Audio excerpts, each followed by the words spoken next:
بس نداریم آقا. آره فیلم میگیرم من.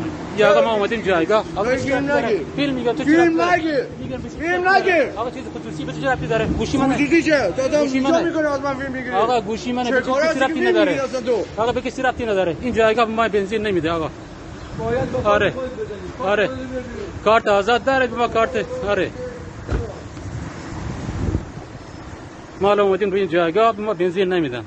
تکلیف ما روشن کن. کارت آزادم داره 5000 تا سهمیه داره الان. مانده داره. این آقا داره بنزین نمیده حساب کن جایگاه. بهت میگم الان بهت میگم.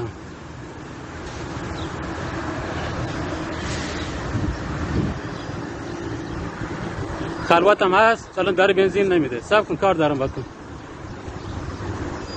مسافرا رو اذیت میکنی شما نه؟ کار دارم بکن.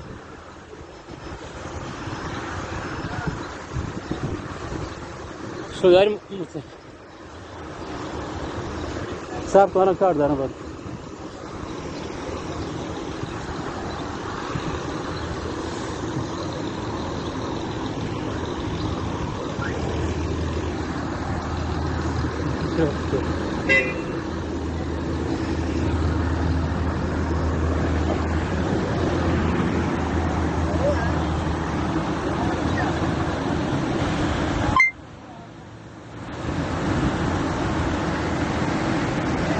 آره آقا داره مسافران اذیت میکنه این جایگاهه